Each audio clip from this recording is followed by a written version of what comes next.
Matthew is a director of operations. He's been with Service Master for 10 years. But I want you to listen to this next statistic. You ready? He has two daughters that were the first girls in his family in not 20, not 30, not 50, but in 60 years. Let's give him a round of applause. Wow. Two girls first in his family in 60 years. Congratulations. He enjoys hunting and spending time with the family. So anyway, looking forward to have what he has to say. The other lady is an incredible woman. You hear about the incredible movie? She should have been one of the stars. My lovely wife, Lynn McDonald. Come on up, you two, and let's get on with this show. Okay. Boy, you're our timekeeper. I got it. Now, by the way, when they come on up here, one of the things, if you've got some questions, this is a panel, so make sure if you can think of some questions you'd like to ask concerning water mediation, just ask. And we'll pass the mic around. Does anybody need a mic, and we just say it, keep it? No, okay, good, we're good. If not, I can do it. I'm just going to take some pictures. All right, where do you two want to start? Should I talk about insurance a little bit? Yeah. Okay. Matthew's the expert on how to mitigate water losses, but I want to talk to you just a little bit about insurance right off the bat. If there's one thing you learned today, it is to always, always, always call your agent if you have a claim, and never, never, never call 1-800 number if you think you have a claim. And just a quick explanation. When you call 1-800 number, and it could just be the simplest question, a tree fell in the middle of my lawn, is there coverage? There is somebody at the phone attaching a claim number to your phone call.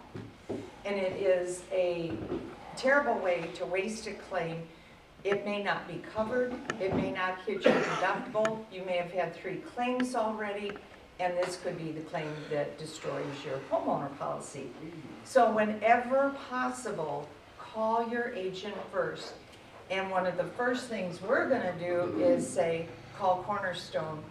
And ironically, in the last 2 months, I've had 3 major water losses. Sometimes we get 1 a year, but 3 in a very short period of time.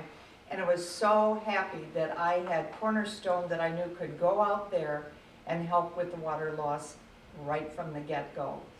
So, and you made a good point too, because a lot of times we'll come out and it might not be your deductible and we can save the claim.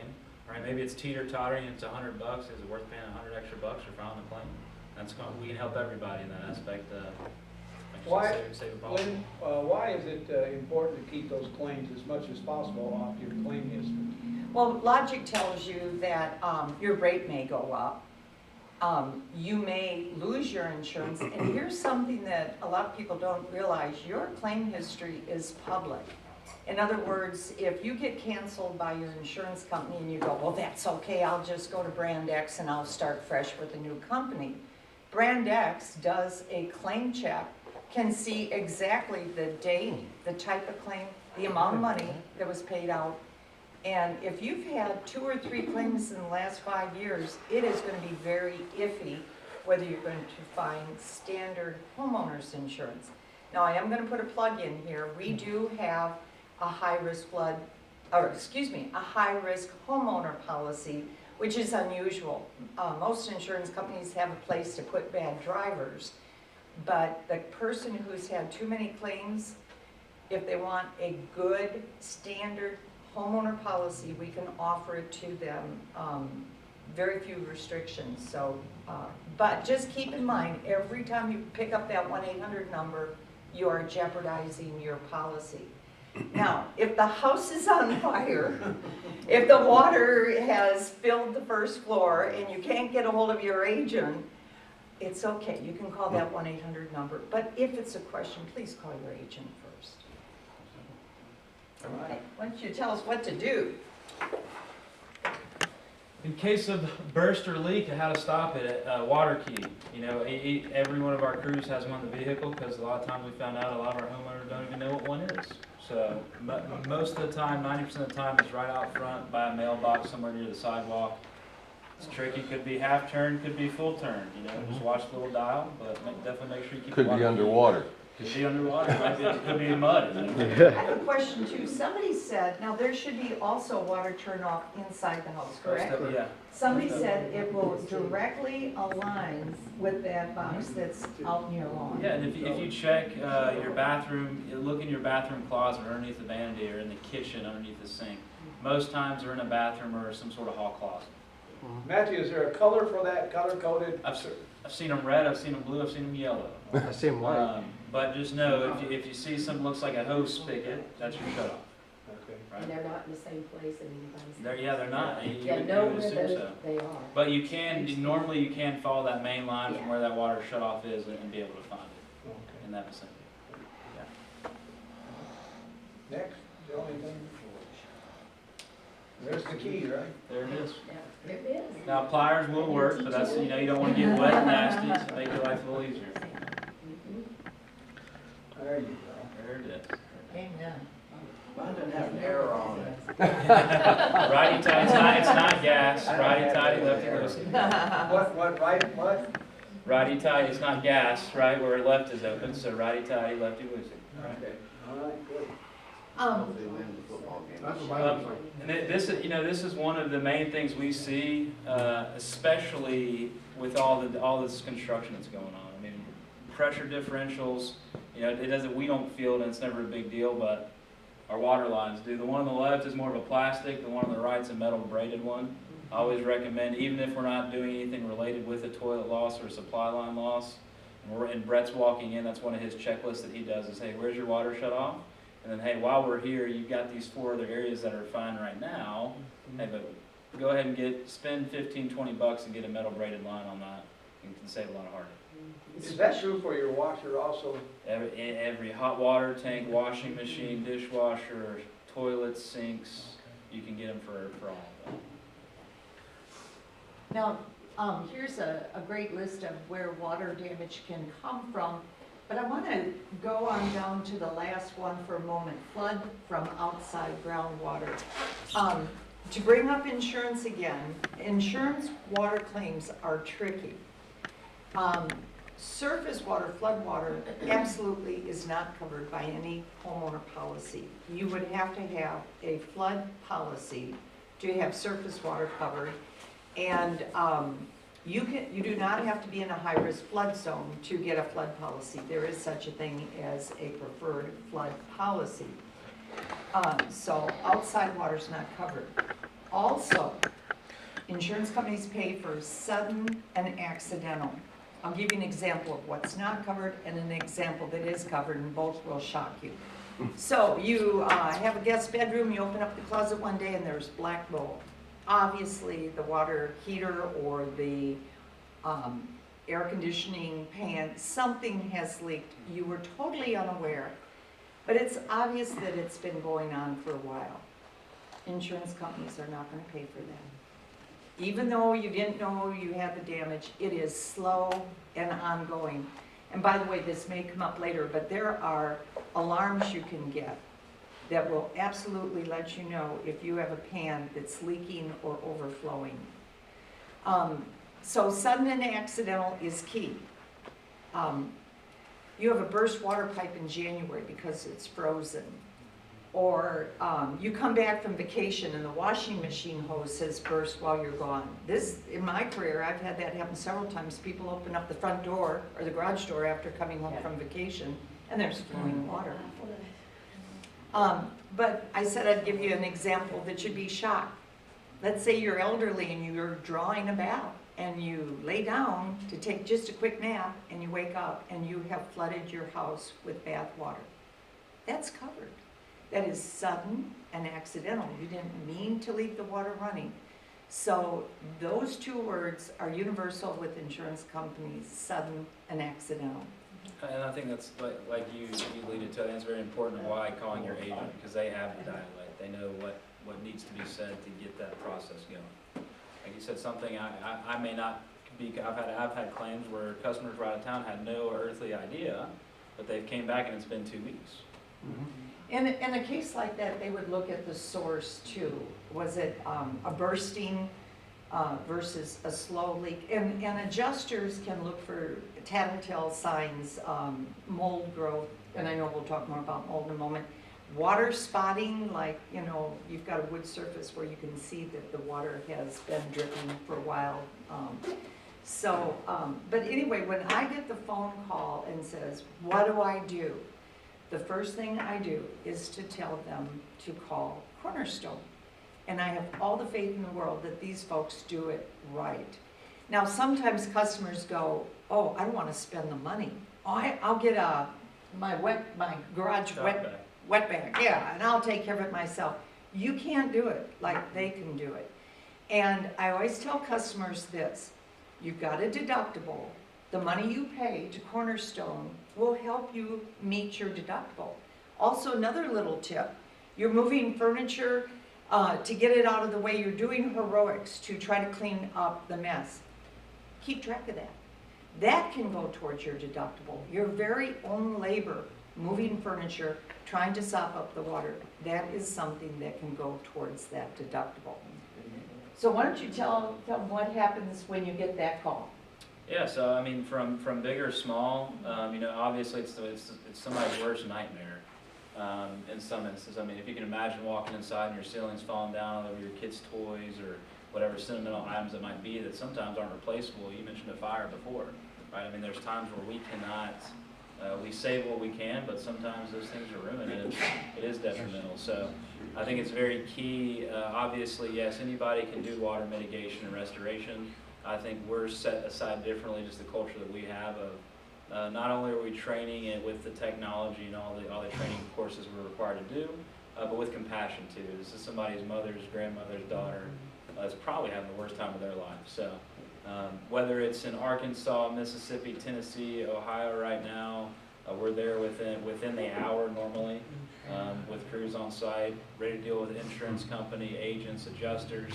There might be tenants involved. Everyone.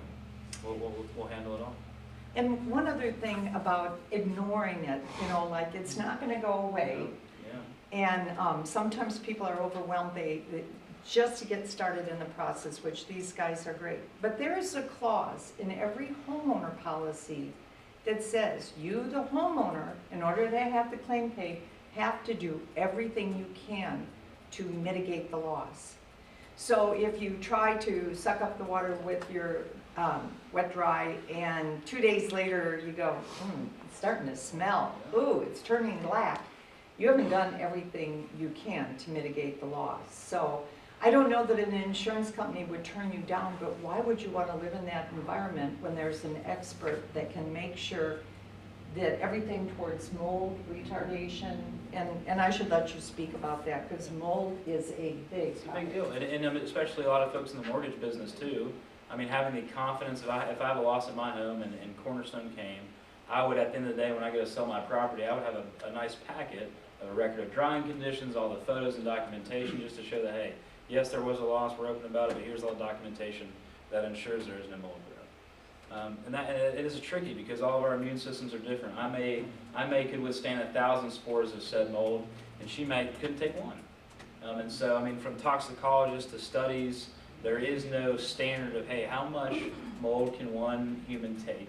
Because we're all so different. So, going into people with immune compromised folks, allergies, children, elderly people, we've got the equipment to prevent that. But like she said, I think it's handling it right the first time.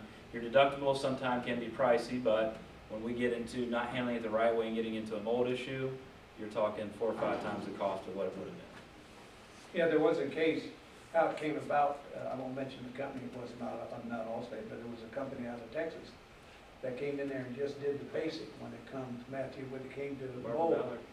And all of a sudden the lady's husband had to quit his job and was out running, and they found out they only did half the work on there, and that was because of how it was directed by the company. They didn't want to go in behind the walls and into the HVAC remedy.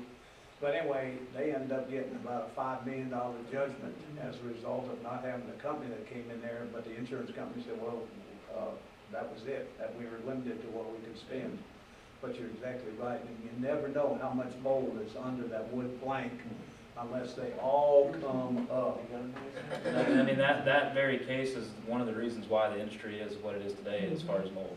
Right. And from infrared cameras to moisture meters, I mean, that's what our crews are equipped with to figure out what we can't see visually. Mhm. The case Troy is talking about has been on HLN. I don't know if any of you watched Forensic Files, but they did a whole hour program on it, and the child had permanent brain damage, so it was a huge loss.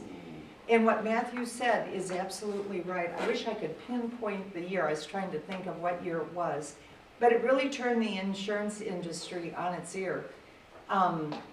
I know our language changed in our homeowner policy, and I can tell you exactly what it is. We will pay up to $5,000 for mold mitigation if it is discovered within 6 months of the water claim and due directly to that water claim. So insurance companies are very shy, or gun shy, I should say, about mold. In fact, there were big billboards, when was this, about 10, 12 years ago, that said, there's gold in that there mold, and it was put out by injury attorneys. So we're very, we We hate. actually, to show you how important mold is and get the experts, like Cornerstone out there, we actually bought a house in Fraser that had water damage, but the lady was having breathing problems. Not we, but No, Allstate. but Allstate. We bought that whole building in order to avoid spending, then we ended up just tearing that thing down. But we had to have, I remember Allstate said, what are we gonna do with the losses? We're buying that whole building because she had asthma. And we didn't not want to take a chance of letting that mold continue on. Cheaper than $5 million. Well, that's Yeah. right, Yeah. I got a question. You bet. So it relates to this, and about 2 years ago, our friends went out of the country for Christmas. So they asked me to watch the dogs and cats and everything, and their birds. It's like a mini zoo at their house. And so one day I went over there, and the attic, you could see straight down from the attic to the first floor, the heating system. The house was 90 degrees, but the attic was quite obvious, freezing. And so I called their insurance agent, and he said I didn't have a power of attorney, so he can't talk to me about filing a claim. So they were about 12 hours behind us, so trying to get a hold of them was hard. So I called a friend, he came in and did all the plumbing work. The insurance company denied because it was not on their approved list of plumbers. What ways we could have done to prevent that? They cost them a lot of money out of pocket because they didn't get all the coverage. Well, back to what you said, in everyone's policy of mitigating the loss the best you can until help does arrive. So, Right. And I mean, that's, And I'm shocked because typically a claim department would allow you to use whatever plumber you wish. Yeah. So I don't know why there would be a denial. And in a case like that, when they're not home, I'm not an adjuster, it's case by case, but I would think that they would have a good case. But you brought up something that I wanted to talk about too for investors, and not just investors, but homeowners, you go on vacation. Keep the house heated. And if you're rehabbing a house, there typically, on a builder's risk construction policy, there is not water coverage. So it's even more important that you keep the place heated to a reasonable temperature, or drain the water. If you're rehabbing it and in January and there's gonna be some tough time, drain the water. So the attic was below freezing, so that the house was 90 degrees. Is there anything they could have done to help keep the attic going? so unfortunately, was that here in Memphis? Yeah, remember the 2 years ago, that big ice storm we had? I think we had 282 claims come in 24 hours. Right. In fact, Cornerstone would always be my first call, and finally they said, you know what, our waiting list is so long, you need to use somebody else than just Call you when you Cornerstone. can, right? Yeah, exactly. Yeah, It was awful. unfortunately, we're not, our hot water tanks, majority are in the attic. Right. Space, we are not made for the cold down here, so, the only thing covering your spigot covers, Mhm. if you've got vents, roof vents, making sure, hey, is there is that adequately covered to where there's enough airflows or too much? Mhm. But we are just not made, it gets down to the teens, and that wind comes in about 10 miles an hour. It is very tough on Attics. all of our plumbing. What other tips do you have? Leanne wanted me to ask that question. Yeah, so definitely, they make this black insulation that can go around copper piping. So, I mean, from a defense standpoint, I think that's probably one of the main things you could do. But yeah, your spigot covers, keeping the faucet dripping, and not just a drip, but a slow, steady stream when it is getting down to Does the hot or spigot. cold water matter, just either one? Any water, as long as we've got water moving through there, we just don't want it staying still. I tell you what I have my attic, I have the whole attic blown.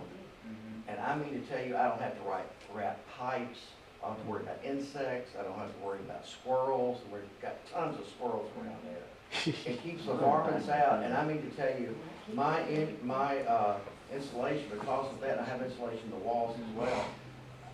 Man, my utility bill is nothing, I think it was $102 last time. Doesn't count water, doesn't count trash, but just for the electricity alone, it was $102. What type of insulation do you have? I'd like to know what that. I mean, actually, to give you an idea, it's like, a plumber may see a hole there, take this stuff and fill the hole up. It's kind of like that, and it gets hard, Yeah. but it meets all different kinds of specifications for that kind of thing, and it really, It goes much better than just the regular. oh yeah, I got my money back Yeah. already. I mean, I know he puts space heaters now in his attic every winter. That friend does. I don't know why, but He does what? put his space heaters in his attic near the plumbing and all I that. want to be out there for something else. Yeah. I tell you what, I could sleep in my attic year round. I need a blanket for winter, and I would need maybe a little fan during the summer. But it's that, I don't see my breath, I don't sweat when I go up there. It's incredible. Yeah. I'm gonna have to talk to you about that. I'd like to give Matthew the opportunity too. They help us out not just with water claims, but fire, smoke damage. Why don't you talk about some of the other services that you make available? So from fire damage, obviously, what happens with the house can either be cleaned, some things might have to be repaired. We're full service. We've got a showroom in the office. Just trying to bring the ease to the client. You're already going through a hard time. We want to make it as seamless as possible. Fire restoration, dealing with what about everything in your house, your contents, right? You turned your house upside down and shook it. Everything that fell out would be your contents coverage that we've talked about versus the house, the structure. So we also process any textiles, clothing, purses, belts, shoes, hats, furniture, all the stuff in all your cabinets, your silverware. We're using ultrasonic cleaning. Part of one of our third values is innovation. How can we be different from the other restoration companies, not only culturally, but with our technology? So we're cleaning the items that are in homes that are affected by fire with ultrasonic cleaning, the same cleaning that your dentist uses to clean their utensils while they're cleaning your teeth. And that's new, isn't it? Fairly new? Yeah, so about 3 or 4 years ago, we invested in both of the what we call soft contents processing. We have everything that anybody wears in here now. We have processed in the machine from wedding dresses to ostrich skin boots. Wow. To speak a moment about the claims occurred, a fire claim, part of your policy is called loss of use or additional living expenses. And sometimes it's a set amount, sometimes it's a time limit, sometimes you get a choice how much. Me personally, I max it on every policy that I write because it might cost $4 or $5 more to multiply it times 5. But that would pay for your hotel stay if it's a short-term thing. Let's face it, if your house burned to the ground, you're probably going to need at least a year to rebuild it. And in a case like that, we would try to rent a home for you that would be paid for under this, because you're still going to have to make your mortgage payment, right, Joe? They don't give you a pass because you had a fire. That's too bad, but you still owe the mortgage payment. So that money is there, and we try to get you the same square footage, try to keep you close to your home so you can keep an eye on the construction and convenience for work and school. And again, any extra money involved in moving, you have to hire a mover to get your stuff out, or you move yourself, that's all money that can go, again, towards that deductible. Let's Which we, that's the part of that process is we try to take over. Once it starts that claim process, we'll help with everything from the moving, the cleaning, the reconstruction, totally anything that has to do with the job. Another thing I know you offer, but Brett rarely brings it up, is you do help hoarders, is that right? Tell us a little about that. Yeah, so we were actually, August of last year, it was an episode that's supposed to air, but it was a little too gruesome, so they decided not to. Oh my gosh, Yeah. the stuff they do here is awfully gruesome. It is, so it was interesting, but yeah, everything from just your typical, I'm a collector, I've lived in my house for 60 years, I've got all these things, from, we get called from the state also, animal cruelty cases. Having to go, the house is condemned, we've got to get it cleaned up so they can get rid of the property. Oh my gosh. So if somebody said 20 dogs, you go in there and, 15 cats, 30 dogs in a Wow. 1,000 square foot home. oh, It can be interesting, and so, but also working with a lot of social workers and estate sales as well, because sometimes we don't know. We've got. did you hear that? We've got somebody. Leanne, you was talking about estate sales? Okay, I'm sorry. I'm just saying we work a lot with social workers and estate sales too, because a lot of times we're not sure what shape the house is or what happened, if somebody was deceased there or what. So a lot of times we're called in before to do some initial cleaning. Maybe there's some nastier parts of the home. We need to be in our full PPE and respirators to get cleaned up for you guys to come in and get the house ready for an estate sale. In fact, one estate sale Troy and I went to, we found out that the person had committed suicide, had shot himself, and Yeah, we had one Matthew where we went in there, and before you could go into the shed, she had 3 storage shed, remember back of her property? They were giving you a mask to wear. And I said, oh, if it's that bad, you go in there. There's nothing that I could possibly want. So it is surprising. I mean, there's been scenarios there's been probably some of the worst scenes you could think of, but you would have absolutely no idea of what went in there afterward. You don't go into them, you send Brett, right? Right. No, other way around. Brett sends my guys. Brett said, I'm not going. He'll stay at the street. Some people don't have family, and so somebody could die, and it might be weeks or Yeah, months I mean, before they would check. there's a case last year where I think the tenant had been in the home for 8 or so years, but they noticed one day he always paid rent the same time every single month. One month it went about 45 days and they hadn't received payment yet, so they went to do a welfare check and found that he had passed in the home. So you're talking in the summertime. oh gee, that's awful. It'd be tough. When Brett talked about the hoarding, he touched on the subject probably about 3 or 4 years ago. We had you folks talk. And it sounds incredible. It's a slow process, but they're very respectful. So the hoarder, he said how they would hold up an item and go, do you want this? So it's not like they just shove the person out and bulldoze Yeah. everything. It is a slow, careful It process. is, and I mean, it's earning the trust. I mean, as the more and more studies come out, it is a disorder. I mean, what we see is different what they see. I see a table, they see, or I see rather a pile, just a pile of things. They see a clean table that they saw 10 years ago when their son died, what's triggered all these things to happen. So, yeah, definitely being there with compassion. I have had the conversation with somebody over, would you like to keep this empty can or this Kroger sack, right? Because sometimes that's where we got to start to get to, hey, do you want this bag of clothes versus this T-shirt? So yeah, it's definitely a slow process. I mean, we've got, and very transparent. I mean, Ben's laid out for, hey, this is donate, this is trash, this is recycle, this is you want to keep. Because the minute, you try pushing somebody who's already unstable, trying to throw away their stuff, it can get ugly. Joe, how much time do we have? You have about 3 minutes. Okay, well, one of the things I feel so comfortable recommending Cornerstone, because I know they're professional, they'll do it right. They're Andy Weiss's choice, so hard to beat an endorsement like that. But why don't you tell people today what sets you apart from other water mitigation, or mitigation companies, period? Yeah, so I think, Mr. Mark, he actually retired this year, so I know it's been great for his family, but I mean, he started the business, just started carpet cleaning, but based off of a loan off faith. So I think the biggest thing is one, just keeping God as our foundation. That's nice to see when you walk in. Yeah, and our corporate office, they went public, so they had to take it down, so we said, we got a place for it. So they brought it here. But I think, you know, our main three values is just integrity, doing what's right, consistency, doing what's right all the time, and then innovation, how can we be different? So, along with our purpose of impacting the lives of others at every opportunity so we can lift people up. I mean, we are in no better scenario to help somebody out. Yes, it is about being a business and making sure we make ends meet and taking care of the client, but really walking through that process. So, I mean, when we get the call, it isn't just, hey, let's go clean up some water.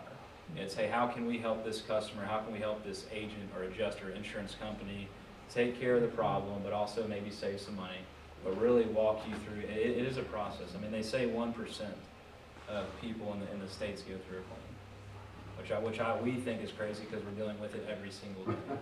Yeah, we had a case, Matthew, to brag on your company, that our adjuster was supposed to call our customer on Friday by about 1 o'clock, and for whatever reason didn't do it. Well, then Lynn hears from the customer on Sunday. But what saved us in this process, or helped us, was the wonderful job that your company did with this customer. She was very impressed, so she was a little upset over the fact that the adjuster hadn't gotten her Friday, as promised. We called her Monday, but the saving grace was your company said, oh man, I'm so impressed with Cornerstone. So that kept the relationship there together. So. And I think, you know, I think the staple is we treat, you know, treating every home, every customer just as you would your grandmother's house. So, but I really think it's just our culture and the people that we have. They make everything that we do. They're the ones that are the forefront there in the customer's house. So, hey, that's our daily challenge we have with them. Hey, who can you hold the door open for today?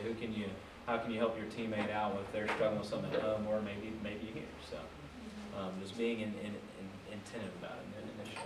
Well, that's why you have the thriving business you do, and we're grateful to have you on our team. Likewise. Well, Squeeze folks, a what do you question in? think? One Tom, question? Sure. please. You showed the T wrench, you showed the water meter cover. Is there any reason why someone should not, if they're gonna be gone for a day or a week, just simply walk out and turn the water off? I tell you, if I'm leaving for more than a day, my water is turned off, my doors are shut. And it's very simple to do, Very takes a simple. couple of minutes. And a lot of times, you know, on the inside of the home, there is that shut off that shuts Right. off everything, so. Yeah, mine turns about 40 times, it's actually easier to turn the one off Yeah. the street. Just, But is there any reason not to do that? Is there any risk involved in doing that? No, I mean, it's Other your than your ice safest maker bet. not I mean, working when you're gone? You know, unless you're winterizing if the pipes are gonna bust, the pipes are gonna bust. But at least if you've got the water shut off, if there's something left in that line, Yeah. that's a lot, I would much rather deal with that than deal with the water being off most of the time. we had a customer too that was clueless where her water turnoff was, and she called the fire department. They actually came and took care of that Yeah. for her. Well, and they will, that's the beauty Yeah, of it. isn't that nice? You tell them you can't find it, But they'll you come help can let out the water that's already, after you turn it off, let out the water. Right. And so, yeah, and then turn it Yeah. off, so there's no water about it. That's very good. Never even thought about That's that. Well, Leanne, what do you think about this presentation? Very good. Thank you. Very good.